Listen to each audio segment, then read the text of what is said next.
Katie's, when you were living with John and Katie, were y'all being intimate with each other? It was only once. Oh. And John was there or not there? He was there. Yeah, it was like a gruesome thing. What?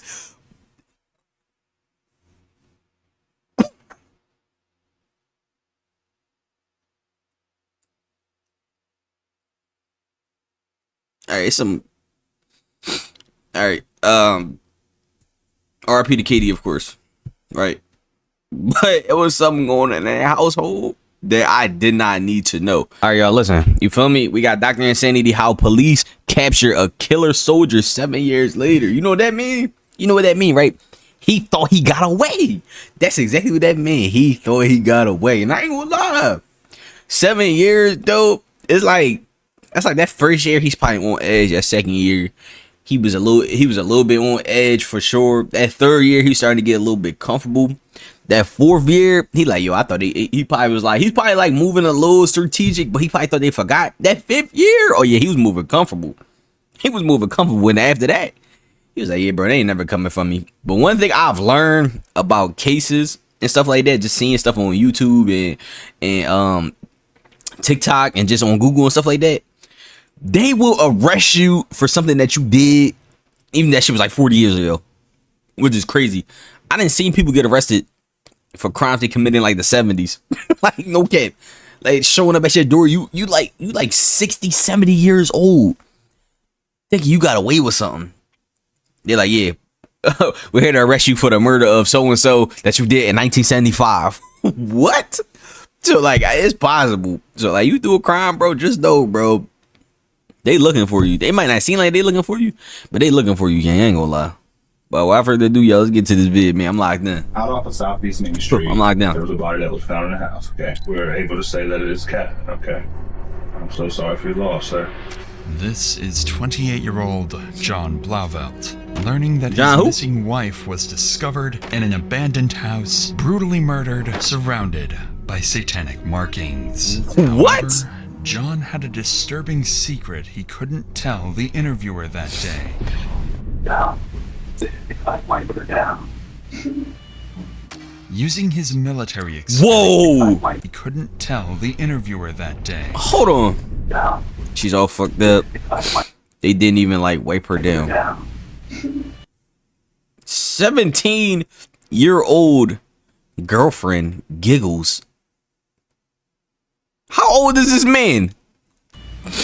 Using his military experience, he carried out a near-perfect murder that kept detectives one step behind for years. And by the time investigators began to narrow in on him, John was already long gone, living in a new state, in a new house, running away with his 17-year-old girlfriend, and seemingly getting away for good. That's not, bro. That's enough to arrest him right there. That I have experienced in my 62 years on this earth. We know more than you think we do. What if I told you that your cell phone did ping somewhere other than where you say you were? Cooked him. Cooked him. It's 2:15 p.m. on October 24th, 2016. Lock in, y'all. 22-year-old Katie Blauvelt is captured on CCTV inside her workplace. Her shift is soon coming to an end, and she's planning to meet her mother at 3 p.m. that same day. She leaves, calls her mother, and takes a selfie, unaware it's the last photo she ever takes.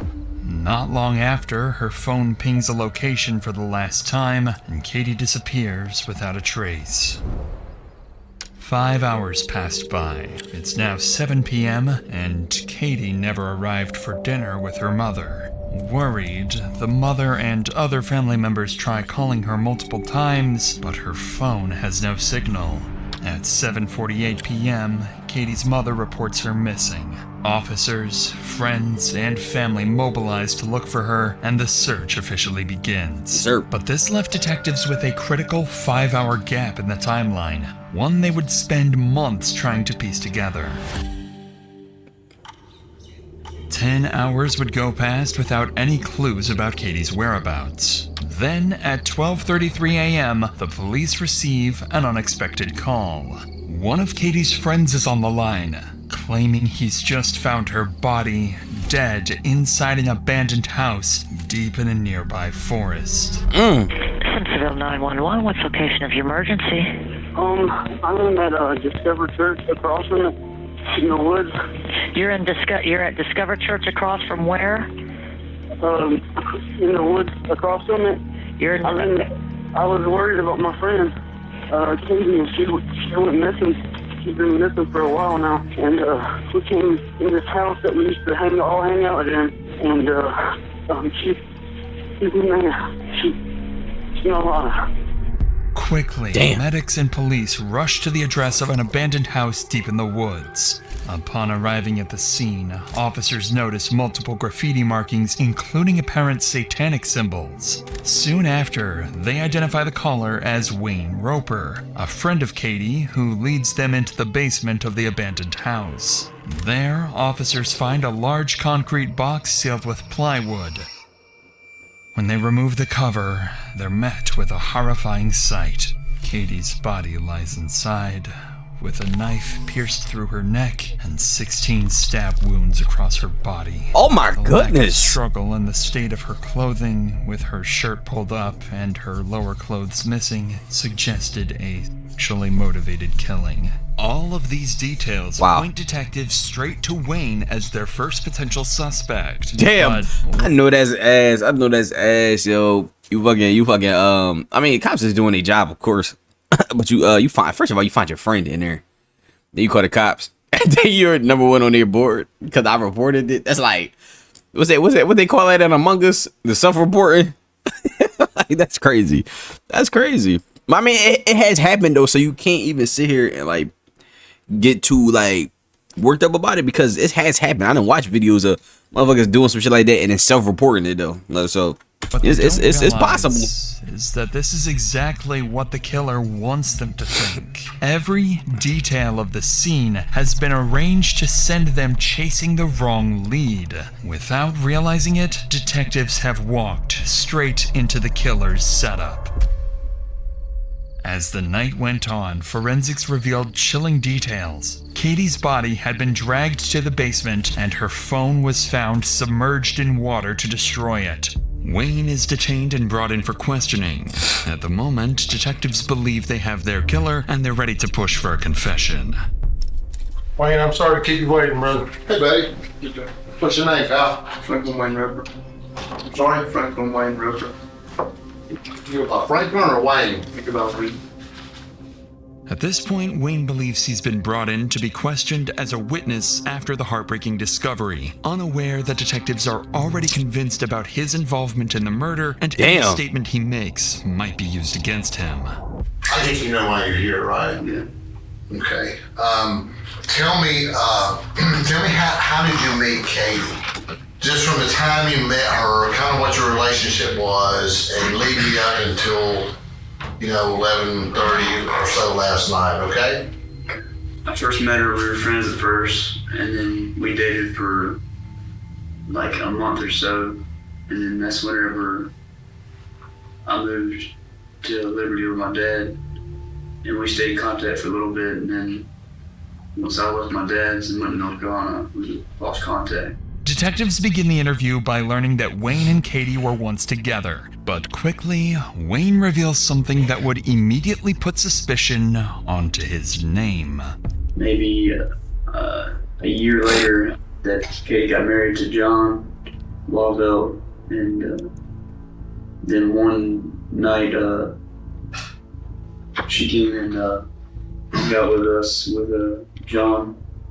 It was the first time I've seen her since I moved, and since then John offered me to move in with them, a roommate, being $200 a month. And I took it up. It was a big deal. So you live with her and her husband? Yeah, That's weird. Yeah, right? That is kind of definitely a little, yeah, you feel me? But like, he don't got no problem saying this because he know he didn't do it. But at the same time, I can see where the cops was like, okay, we're gonna make this motherfucking suspect number one. But that's crazy. You moving in with your ex-girlfriend and her husband? Yo, I couldn't do it, yo. I'm too tender. Way too tender, you feel me? I'm talking about I'm talking Tinder, like you go to KFC and they got a like a 6-piece deal for like $9. That type of Tinder, bro. I'm talking about Tinder. You pick up the bone from the brisket and it fall off, like, or the rib. You pick up the bone from the rib and it fall off. I'm that type of Tinder, bruh. I'm not going. What? I don't care. Cuz offer it. Well, I'll say this. It really depends on, first of all, my relationship with that ex and how much shit I experienced with that girl. You feel me? Like, how long did I know her before we dated, and how much feelings did I have for her while we dated? Is the real question, gang. Cause I can't lie. I got too much pride for that, yo. I got way too much pride. I'm sorry. I can't do it. Y'all mean to tell me y'all can sit here and move in with y'all ex and her man? It was before June. I'm not doing it. I see my car before I do that. I'm Katie, and saying. later lived with her and her husband. Detectives gain another reason to suspect him. Jealousy. And just as everything appears to be moving in the perfect direction for the real killer and his carefully constructed plan, Wayne makes a claim that complicates the investigation and may just be enough to ruin the killer's plan. Living there, everything like going okay, you know. Then they started having arguments because of me, because she used to talk about me before, and she told me that he was jealous of me, and their arguments started getting worse. And he jealous, but it was his idea for you to move in there. That don't even make no sense. He shouldn't have never. Cussed her out. He shouldn't have threw that in there. Bathroom. They were just pretty much just screaming at each other, and then from there, she ended up moving back with her mom, I think. When did you and Katie, when you were living with John and Katie, were y'all being intimate with each other? It was only once. Oh. And John was there or not there? It was like a threesome thing. What?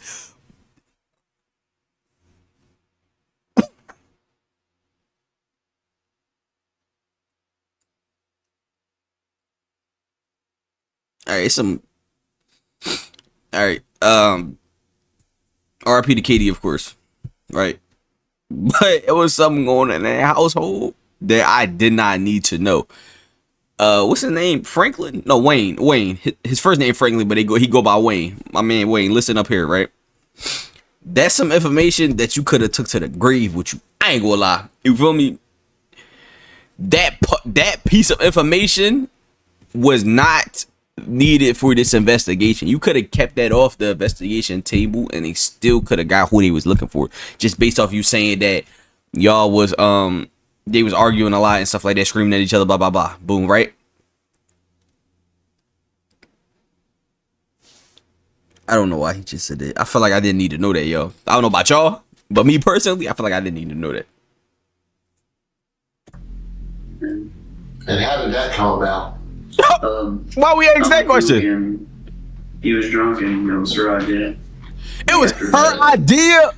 He changed. If true, Wayne's claims about John's violent behavior could shift suspicion towards him. Katie was despite moving Wayne's devious. accusations, something still doesn't add up.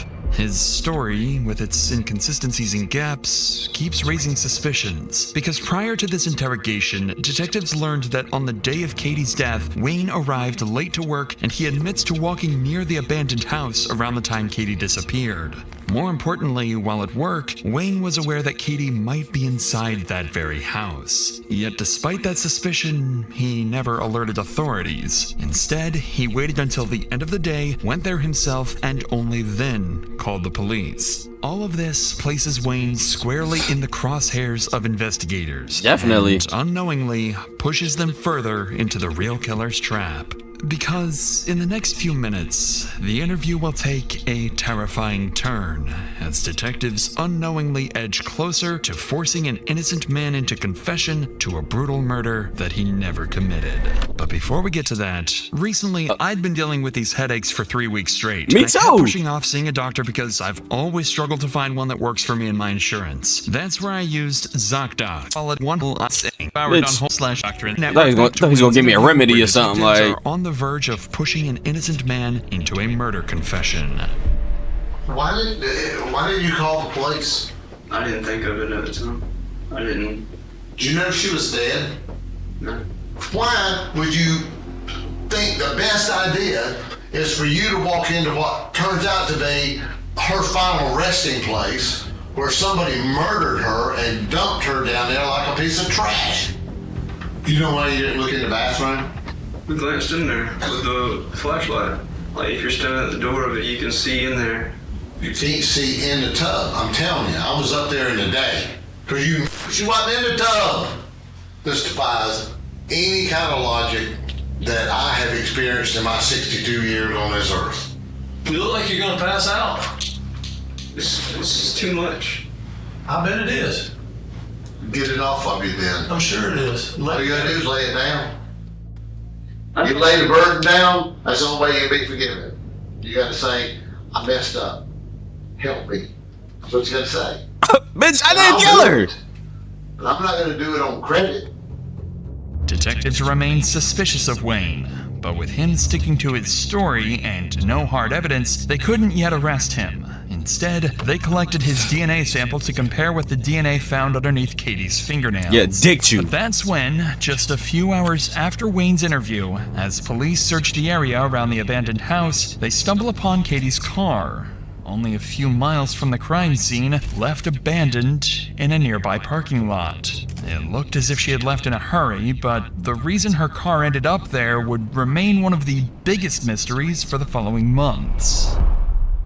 Up to this point, everything was going according to the killer's plan. One designed and carried out by Katie's own husband, John Blauvelt. But Wayne's comments about his jealousy pushed detectives to dig deeper. What they found was a restraining order filed months earlier, after John had allegedly pulled a gun on Katie when she refused to give him her phone. For the first time, despite his efforts, officers were seriously beginning to suspect John. So the next day, on October 26th, detectives approach him at his office on the military base where he works. Their goal is simple: hear his side of the story, verify his alibi for the day Katie died, and see how he reacts under pressure. For most perpetrators, this would be the moment everything starts to fall apart. But John isn't like the rest. He would play it perfectly. Alright, well, they're out off of Southeast Main Street. There was a body that was found in a house, okay, an abandoned house. And at this point, we're able to say that it is Catherine, okay? I'm so sorry for your loss, sir. At this time, we are investigating it. We would investigate every death the same way. We start with homicide and work our way from there, okay? What the restraining order deal? What's the deal with that? That's just a charge that I got back in February, domestic violence first degree. Do you know if she had any issues with anybody? Anybody that wouldn't hurt her or anything like that? No, and I know that she's been dating around, and it's whatever, because I've been too. But. Notice how John intentionally directs detectives towards the fact that Katie is dating around. Yep. Him pointing this out isn't a coincidence. It's a strategy. By controlling the narrative this early, John is quietly planting a story that will protect him later. Did you work this Monday? Mm-hmm. What time did you get off Monday? Like 2:30ish, 2, I don't know. Did you stop anywhere on the way home? Mm-hmm. Let me ask you this, why were you looking for Katie? For Cheyenne. Cheyenne's destroyed right now, and I'm just trying to help her out. Who do you know that would want to do harm to her? Not nobody. Do you know there's a guy that used to live with you, redheaded fella? Redhead? Yeah. Wayne? Yeah. Mm-hmm. What's his story? Just regular dude, good guy. Friends with him. Mm-hmm. What do you do for the Army? Well, right now I just sit in this office, small office right now. Because of the civil investigation, all of my recruiting duties have been suspended. Are you familiar with this abandoned house? Yeah. Okay. That's the spot. Oh, so all his duties is suspended because of the restraining order. Am I being charged GG's, for brother. that? 'Cause he's recording me. Better get a lot more than that. No, And if I am, I'd like to contact a lawyer. Wait, oh, what did you say? Yeah. Okay. That's the spot. What's the It's the stop? hangout spot. Am I being charged with a crime? Because he's recording me, and I'm not comfortable with that. no. And if I am, I'd like to contact a lawyer. Dick y'all right there. Damn. He tough. My man read his rights. He read his rights. He read them This is shits. uncomfortable. Okay. You're not being charged Okay. with a crime right now. As the interview ends, John does something counterintuitive. He defends Wayne, the man he's secretly framing. It's a manipulation tactic known as reverse empathy. By showing compassion, he makes himself appear harmless and trustworthy. John's first interrogation had gone almost perfectly, leaving detectives with little they could use against him. Still, they couldn't shake the feeling that something was off. With no evidence to hold him, he was let go, and officers would turn to those closest to John and Katie, their friends and family, unaware that John had already influenced them. Detectives started with Okay, Crystal, yo, bro. Katie's best friend, Motherfucker and at the moving. time, also John's roommate. John knew exactly what to expect here. In his interrogation, he had already planted the idea that Katie was dating around, and Crystal, being one of Katie's close friends, also knew about her dating habits. His hope was that she would unknowingly reinforce this misdirection, steering suspicion towards anyone but him. Alright, October 28th, 2016, 4:47 p.m., Simpsonville Police Department. And like I said, all I ask is that you don't tell John you're up here, and he's not the only suspect. You know, there's other people we're talking to and questioning. So, has he made any statements about, you know, if I go to jail for Katie's murder? He's just, I mean, he said that, you know, it sucks for him because he feels like he's gonna get in trouble for it, but you know, he's like, I didn't do this, you know? Like, I'm tired of people coming after me. Right. See, me and John actually really do get along. You know what I'm saying? I'm not gonna lie about him at all. I'm gonna tell you the straight up truth. If he's acting weird, I'm gonna tell you, but it wasn't. I was thinking last night about it. I really was. Just maybe a split second thought that it could have been John. But ever since Katie's gone missing, he's made sure that there was more than one person around him. At the time that Katie died at 8 o'clock at night, all three of us were sitting in the living room. I mean, from 5 o'clock when he came back home till me and my boyfriend left for work the next morning, he was there. Notice how Crystal mentions that John got home at 5 p.m. and stayed there the entire evening until morning. Did you say he got off at 2? That would later turn out to be part of John's manipulation. So, if you had to take a guess at who killed her, what would you say? I don't know because I heard a lot of things, and I know she had a Tinder, and I know that she was dating a lot of people.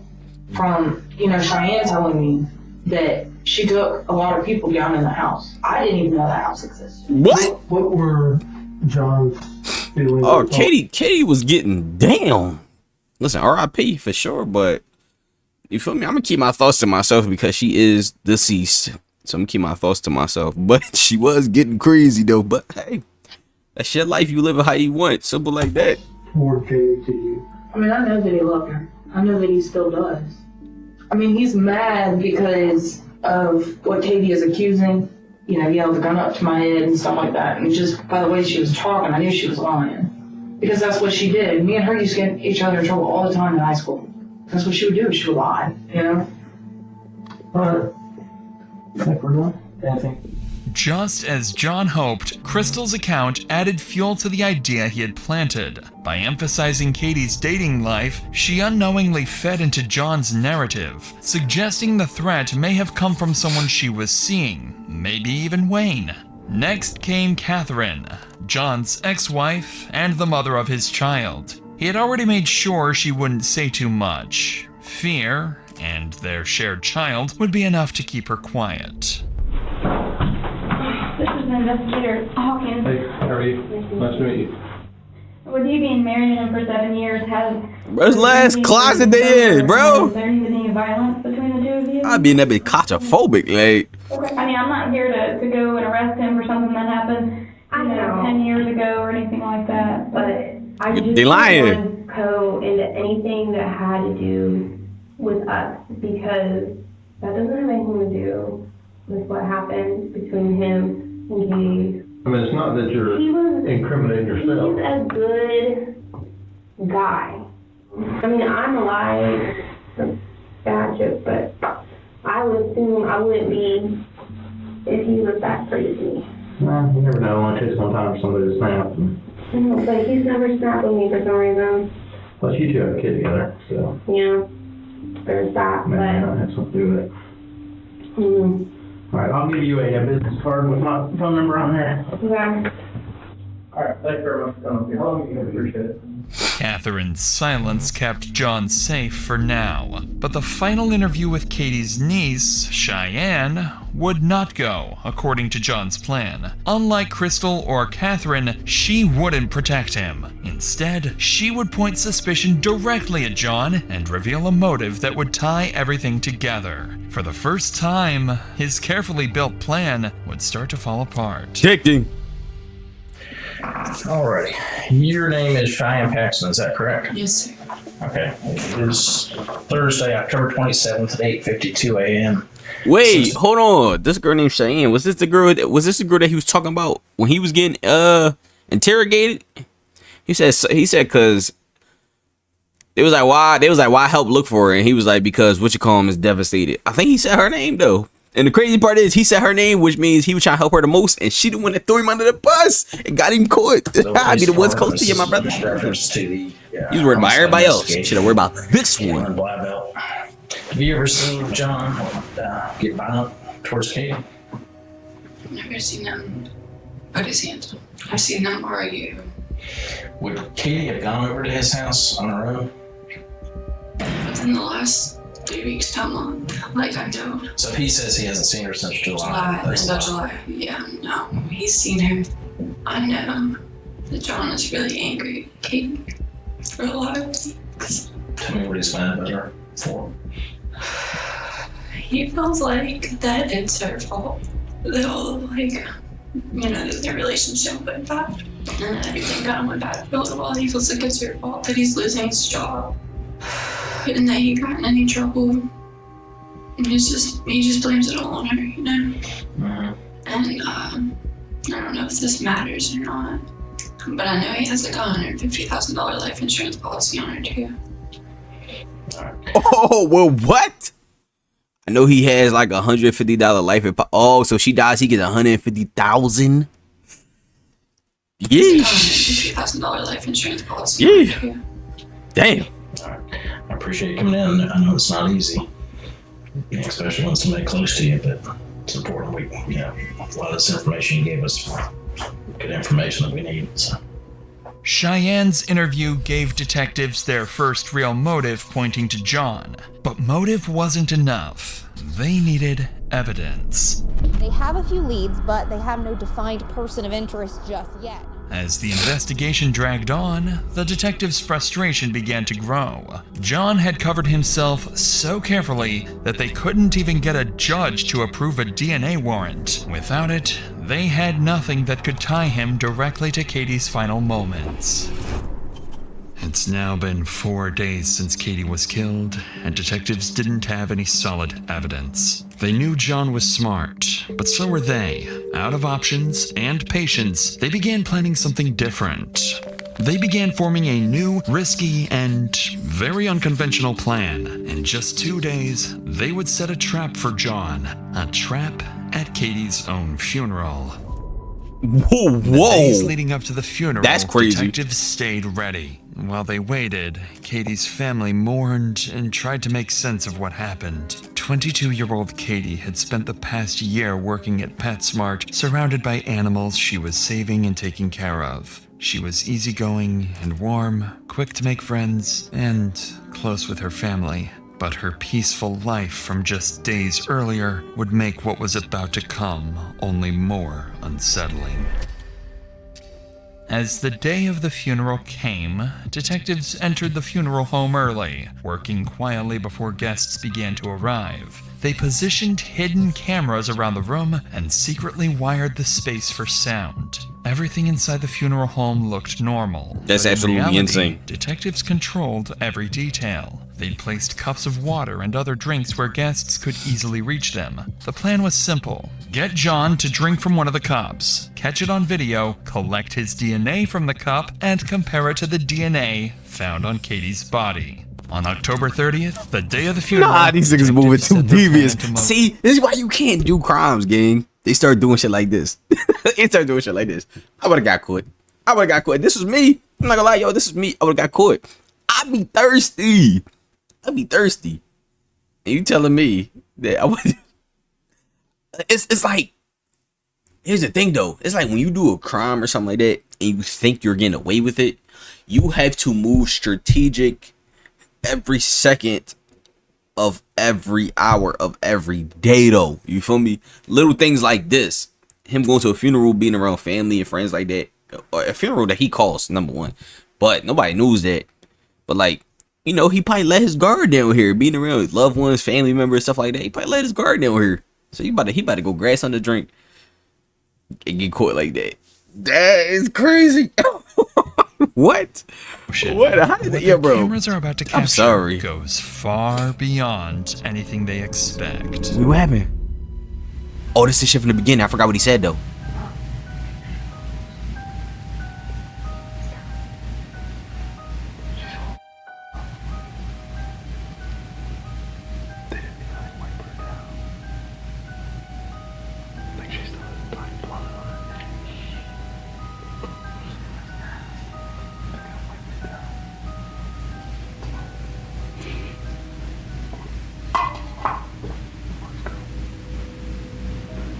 Why is she laughing? As John leaves the funeral home, detectives know their plan has worked. They quickly return to retrieve the cup he had drank from and the hidden camera they placed earlier. When they review the footage, 3 critical things stand out, all of which will become pivotal to the entire investigation.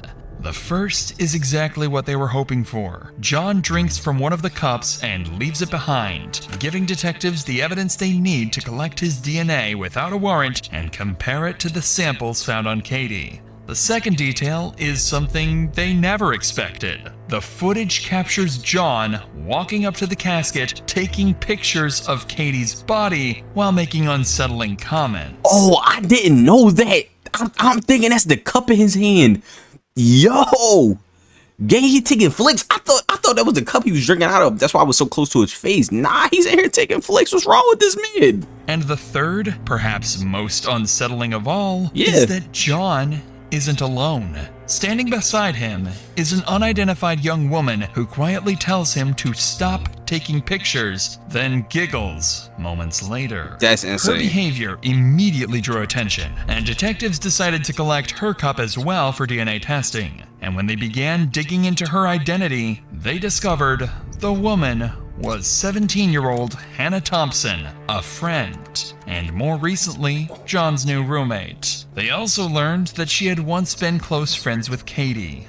Given her connection to John and Katie and her strange behavior at the funeral, detectives know Hannah isn't just another witness. She might be the key to solving the entire case. And they were dead on. At this point, detectives have interviewed Wayne, John, and people from both John and Katie's circle. They also collected crucial evidence and leads, and now believe that Hannah, the 17-year-old who lived with John, could be the key to uncovering the truth about Katie's murder. How old is The John? next day, on October 31st, a week after Katie's death, detectives approach Hannah and bring her in for interrogation. If anyone knows what really happened, it's her. When was the last time you saw Katie? Like a few months ago. What was your feelings towards her? I mean, I've always seen her as like a friend because like I lived with her for a little bit. Right. So is it fair to say you were on good terms with her when she was killed? Mm-hmm. Okay. Did you end up going to her visitation Saturday? No, I didn't. Okay, so you didn't get to say goodbye to her? And that's where she fucked up at.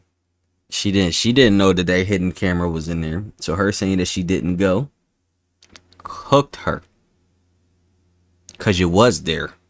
And we got that shit on tape. But she don't know that, and I'm pretty sure they're not gonna tell her that. GG's, I wonder if she go down for something. I ain't gonna lie. I wonder if she go down for something. I mean, we gonna have to see. I know John, I think, went there Sunday, right? Mm-hmm. Oh, okay. You didn't get to go with him? I went with him, yeah. Oh! I didn't go Saturday though. Oh, she didn't go say. Oh, never mind, love. Her Never mind. family doesn't really like me Oh, okay. because of her niece Cheyenne. Yeah. Yeah, we were like, kind of like off and on friends, and I think she might have said something about me that her family didn't really like me. Did you go in the room and pay your respects, or how did that go? It was hard. It was really hard. How long did you stay in the room to look past it? Like 10 minutes, 10 to 15 minutes. What did y'all talk about while you were in there? We didn't talk at all. Nothing? We just each had our like moments, I guess. Did John ever take his cell phone out and take a picture of her? No, he didn't. You sure? Or you can tell me. Some people do that. Yeah, no, he never took a picture of her. Watch Hannah's behavior closely. As the questions get more direct, her eyes start darting between the detectives. She fidgets with her hands, picks at her nails. Her whole demeanor shifts. It's clear she's getting nervous, and the detectives can see it too. So while you were in that room, you two never talked at all? I kind of rubbed his back a little bit. You know, I told him that it was okay, but other than that, we didn't really talk. Was he crying? Were you crying? It's just hard, like, seeing somebody like that. I bet. Okay. Monday night at some point before you went out, you guys carried out a bag of trash to your car. Or to his car, right? I don't remember. Okay. So you don't recall carrying out a trash bag or him cleaning anything up? Having to put stuff in the trash? Yes, sir. Okay. On Monday, the day Katie was killed, one of their roommates reported seeing John and Hannah carrying out several bags of trash. At the time, detectives didn't think much of it. It felt like a small, irrelevant detail with nothing to back it up. But now, with all this new information coming together, that statement suddenly stood out. It was another piece of the puzzle, something they could finally use to put more pressure on She's Hannah. 17, about to throw her life away, Just to gang? understand, we've been working this case steady since she disappeared. Right. So there's a lot of these things that we know the answers to. I can tell you already, you're lying to me. Damn! You do not want to get wrapped up in catching a murder charge. I gotta tell you a little something. At the funeral home, we were there. Okay? There was a camera in the room. I thought they wasn't gonna tell her. Oh shit! I thought they wasn't gonna tell her. Yeah, GG's. What's her name? Yeah, I forgot her name already. It don't even matter at this point. You feel me? Start picking out your jail outfit, my brother. Unless you snitch right here and tell me you had nothing to do with it. We heard everything you guys said. So do you want to go back and Look at hands. I don't. Just tell him. Easy to see her like that. Is that why there was some giggling and stuff? There's not any giggling. We've been doing this longer than you've been alive. You're not slicker than us. You don't outsmart us. We've talking shit, This is a detective. murder. You understand that? Yes, sir. What do you think about somebody that would stab a girl in the neck to the point where the knife went all the way through to the other side, and then stick her body like a piece of trash in the basement of an abandoned house to sit there for a day and a half before somebody finds her? Look at her, man. She's right I here. don't want to look at her. That's your friend. I don't want to do this anymore. Don't want to do what? Don't want to help us find out who killed her? All you gotta do is tell the truth. It would be so easy. Can I tell you something? To tell the truth, you don't have to try. It just flows. It just comes out. Yes, sir. We're also aware of what people have told us about you and Katie. And they're telling us that you didn't like her one bit. Well, after me and John started, like, getting together, Katie started not liking me. If you know something, and you're trying to cover up for it, you're gonna go down with the rest of them. Yes, you will. You're gonna go down with the person who did this to her. I don't know anything about her murder. You do. I don't. You do. I really don't. We really do. You do. Katie, Katie, I don't know this bitch's name. You 17, don't throw your life away. Don't do it. Good luck to you. Damn. Even after being confronted with the footage and being caught in multiple lies, I'm gonna say good luck to you. refused to give up on any additional details she may withhold. But while none of this gave detectives the definitive proof they needed, John didn't know that. And that uncertainty was exactly what they were counting on. So detectives decide to bring him in again, this time more prepared and ready to push harder than before. They planned to corner him with everything they had. But they'd have to be careful. If they pushed too far without enough to arrest him, it could tip him off, causing him to disappear. We hadn't really had a chance to sit down. I know I talked to you that day when we notified you about her death. Yeah. And things are kind of emotional and everything. So, right. So the viewing was Saturday, right? Right. 2 to 4 on Saturday. And when did you get? I went Sunday, 2:30 on Sunday. Okay. So they just had a private thing for you. Mm-hmm. Did you go by yourself? Or? Yeah. Well, I took Hannah with me. Did you? Okay. Yeah. How was that hard? Yeah, because I mean, first of all, there's nobody there but me and her, so we're just kind of standing there staring at like Katie's nasty, like dirty, disgusting body. I've seen people dead. I've fucking dealt with this shit before, and now there's nobody else there. You know what I mean? That night, somebody says you and Hannah were putting some trash from a bag, like a trash bag in the back of the Prius. Mm-hmm. Do you remember doing that? Oh yeah. Marley had like the most explosive shit on the floor and stunk up the whole house. I threw out like 4 towels. This moment reveals Hannah's a lie. She claimed she couldn't remember taking any trash out, yet John's statement confirms otherwise. It's a small clue, but one that'll soon become part of a much bigger picture. So you guys got home around 3 roughly. Yeah. Brandon and Crystal were there. What happened after that, after you were done running? We went and met my friend Scott to get some money that he owes me. What's he owe you? He owed me $500 for when he crashed my car. Where'd y'all meet with Scott at the Zaxby's on Fairview. But he was in the Army with you? Yeah. Yeah, we y'all get deployed together? We deployed together. Did you go anywhere before that? No. This is where John makes his first mistake, mentioning a name detectives have never heard before. Charles Scott, his friend from the military, someone who'd later prove to know far more about the night Katie died than anyone realized.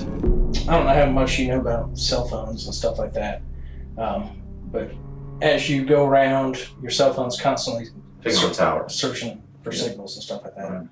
Right. So with that said, is there anything, going back to last Monday, is there anything that you've told me that your cell phone records would say otherwise? I don't believe so. What if I told you that your cell phone did ping somewhere other than where you say you were? GG's. Then I'd also say that her cell phone pinged in West Virginia.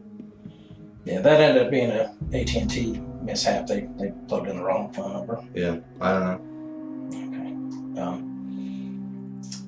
What if I told you that Charles Scott's phone number pinged in the same area that yours did and not around Zaxby's? When?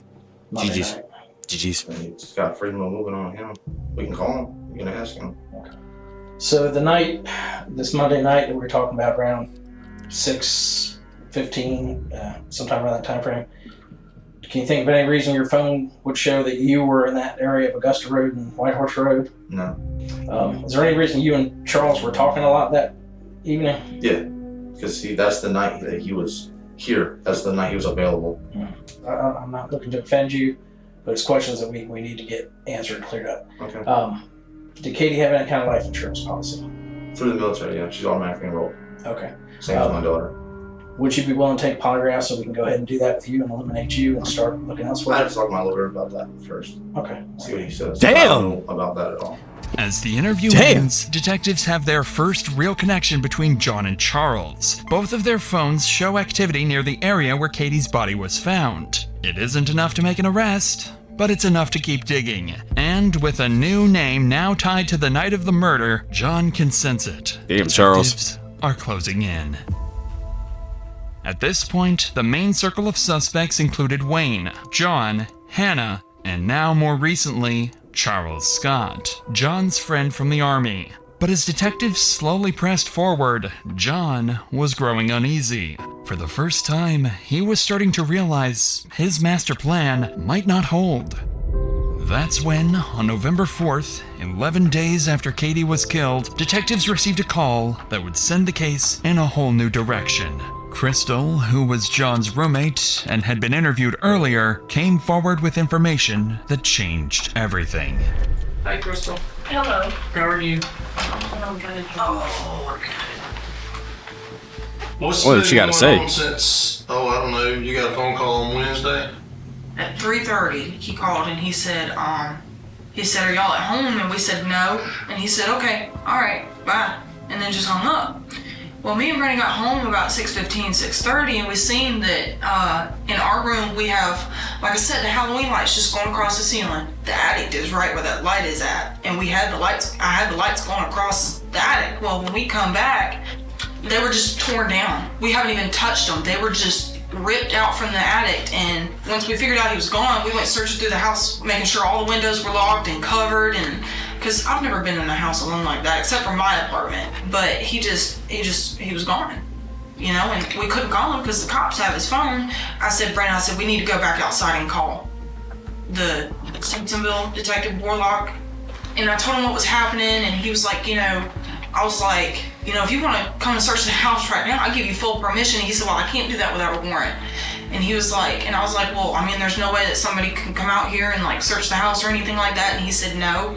He said, your best bet is to go stay the night somewhere else. He was like, because you're possibly living with a murderer. John was gone. His disappearance also meant he abandoned his military service, officially classifying him as a deserter. However, as investigators would soon learn, he wasn't alone.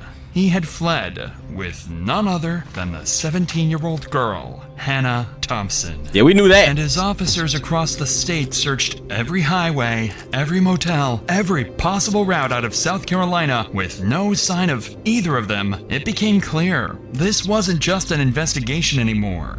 This was a manhunt. In the days that followed, leads were few. The pair had vanished completely off the grid. A 28-year-old former Army sergeant and a 17-year-old teenager. He's gone without a 28? trace. Yo, bro. Then, Lock him up for on that, November yo. 19th, 26 days after Katie's death, a small breakthrough happened. John's red Yukon was captured on CCTV near Las Cruces, New Mexico, about 1,600 miles from Simpsonville, South Carolina, where he disappeared. And just 2 days later, on November 21st, that same Yukon was found abandoned in the mountains of Umatilla County in Oregon, over 1,400 miles away from Las Cruces. What? Inside the vehicle, investigators found John's laptop, clothes, and camping gear scattered around, suggesting that after the crash, John and Hannah grabbed what they could and ran into the woods. The discovery confirmed what detectives had already feared. John and Hannah were constantly on the move, crossing state lines and staying just far enough ahead of law enforcement to vanish again. That is so Later crazy. that same day, authorities issued arrest warrants for both John and Hannah, officially turning the case into a nationwide manhunt. By this point, John and Hannah had already been on the run for over 2 weeks before any warrants were ever issued, putting them far ahead of law enforcement and nearly impossible to track. But once the warrants went active, detectives finally gained full access to their phones, chat logs, and internet history. And that's when their worst suspicions were confirmed. I just woke up and I already feel sad again. I feel like you're still talking to Katie. I promise you I'm not talking to Katie. I will leave you if you talk to her. I swear. Damn. No, I'm not and I won't. She's gone. I'm done with her. I promise. I'm going through with that thing though soon. I'm gonna be staying with you. Good.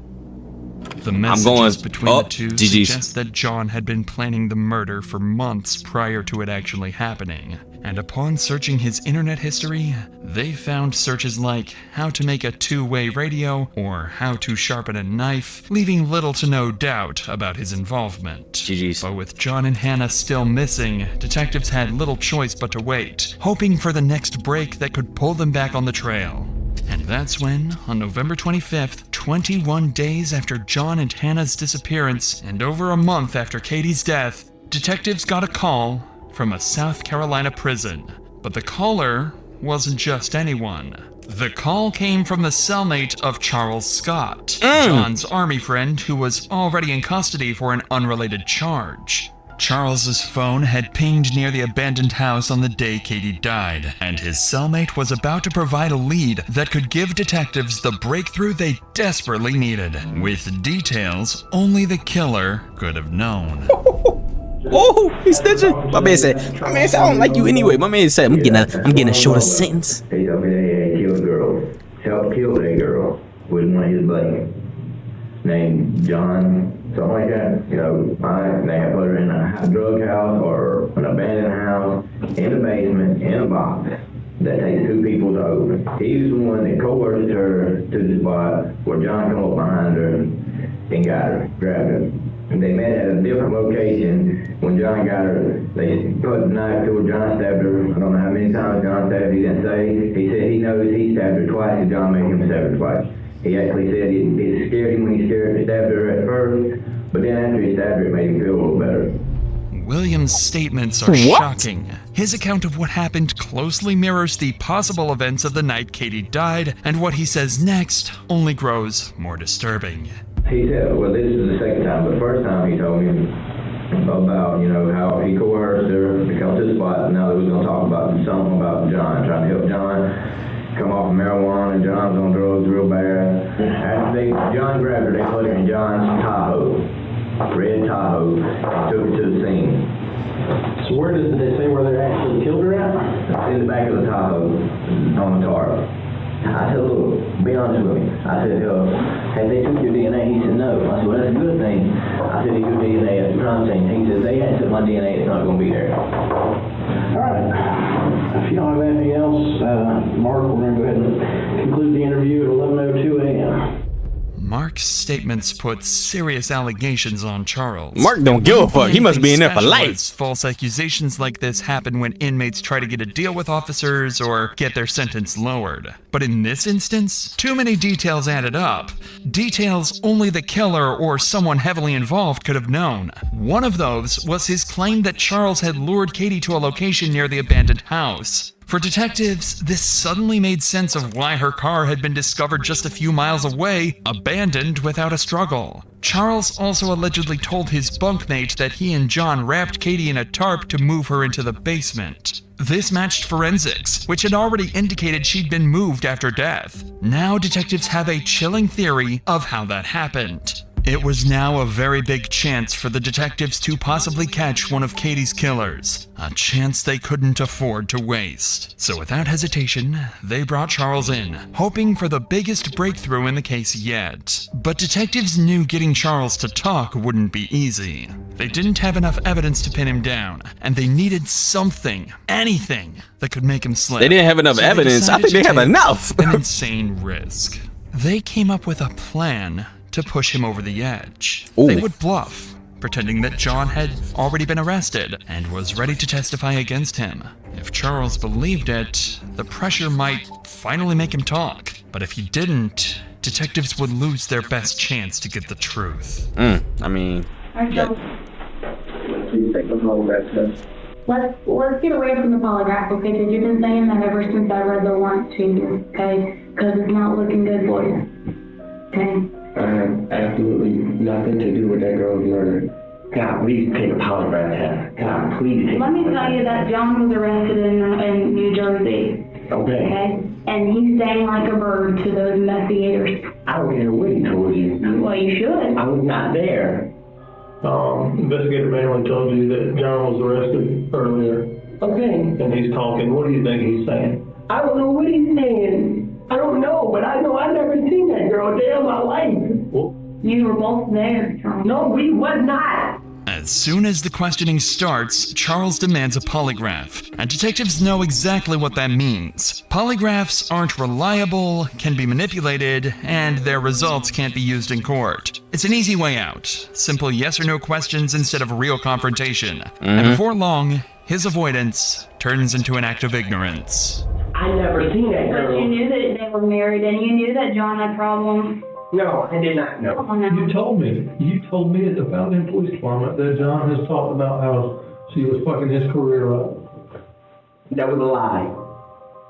Everybody saying like What? I never had no weapon. You will not find no fingerprints on no weapon that I touched. Number one. Why that? Because I wasn't there. I didn't touch no weapon. I never had no weapon. But he said, I'll never find fingerprints on a weapon that you touched. Yeah. So, I guarantee have you ever told anybody that you're involved in this murder? Do I look stupid? Do I look like I would just go inside of a fucking jail to some guy I don't know and say, hey man, I murdered some girl? No, I mean, yeah. You were remorseful for your actions. Well, let me ask you this. Where's the phone that you had that you communicated with Katie on? Who's Katie? The girl that died? Yeah. I never communicated with her. Where's the phone? What phone? The phone that was used to communicate with the girl the day that she was murdered. Only phone that I had was the one you confiscated and the one at Miss Christie's house. Even after the detectives bluff and revealed the testimony his previous cellmate made about Charles' involvement in the crime, he denied everything. Still, detectives couldn't ignore the phone data placing him near the house or the chilling details from his bunkmate. With no confession, all they could do was wait. Charles's DNA was now added to the samples already being tested against the evidence found beneath Katie's fingernails. And when those results came back, they would finally reveal who was truly involved. Oh shit. Over 2 weeks have now passed since the last lead on the case. With false leads and missing crucial timelines, it was becoming more and more possible that the real killers of Katie would never be found. Until the detectives got a call from Hannah's parents, with information that could soon result in solving the whole case. Hannah had resurfaced, stating she had been abandoned by John and would soon come back to her hometown, so law enforcement would be there, waiting for her. What? It was John left now her the ass. day when That's what Hannah you get. was supposed to That's come. what you get. You should have just been like, listen, I ain't had nothing to do with that. You feel me? I know he didn't like her. All the other stuff. She probably, and she's 17, she probably could have got like, I don't know how much time she gonna get. I know she gonna be, yeah. But you fled from law enforcement. GG's for you, brother. Back to You her made your home. situation Law 30 times enforcement worse. secured all entries to the city, as well as all possible places she could go to. And finally, at 9 a.m., she would be spotted near her family home. From there, she would be instantly detained and taken to the police department for interrogation. For the detectives, it was now or never. That was their biggest chance of finding out what had really happened and who is truly responsible for Katie's death. What was the game plan when you guys left? I don't think we really had one. Like, I guess both of us just kind of panicked. And he decided that he wanted to leave, like, the state. And we, like, drove up into the mountains, and he just got the car, like, stuck in trees, like, in the mountain. So I was like, what are we gonna do? And he said that we would hike. I kind of, like, stopped, and I was crying, and I was like, I can't do this anymore. I was like, I need to go home, like, he started like yelling at me and calling me names and saying that if I left, like he was gonna kill me. Yo! And then, like one morning, like he had gotten up and left, and I was just like, I'm not just gonna like sit here. Like I got up and I went to like down the street to like a hotel, started crying, and then I sent a message to my mom and dad. Hannah continued describing their time on the run, doing her best to avoid talking about the day of the murder. It went on for nearly 2 hours, and by then, the pressure had clearly worn her down. That's when the detective would start asking her the difficult questions, causing Hannah to break, revealing everything she knows. Let's go back to that Monday, okay? Because we now have conversations between you and him on Wednesday about he's going to meet up with her, he's going to drink some beers with her at this abandoned house. He says he tries to meet up with her, it doesn't work. But then lo and behold, she's found at that abandoned house that he was supposed to go meet up with her. Yeah, GG's. Meanwhile, he randomly asks you to drop her off on Woodruff Road, or drop him off on Woodruff Road, and doesn't tell you why or anything. Okay. So can you please tell me what the game plan was? What did he tell you he was gonna go and do? He told me that he was just gonna go talk to her at work. You drove him over there. He kept telling me, like, every day that, like, it was my fault, and that he did it for me, and, like, what did he say? he said that when we were in Oregon at the casino, he, like, yelled it really loud, said that he killed her for me. Hannah, was there a plan before this to get rid of Katie? No. Not from you, but did John ever talk to you about getting rid of Katie? Honestly. No. What did he tell you about killing Katie? He just said that, like, it was really, like, bloody. He told me that the knife broke. He just said that his handle broke.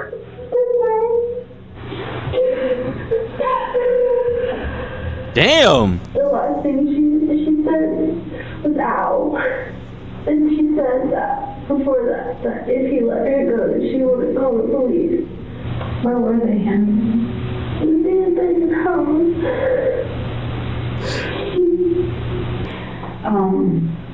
And you don't know exactly where he could be or what he said, right? Okay. Hannah, did you have anything to do with killing Katie?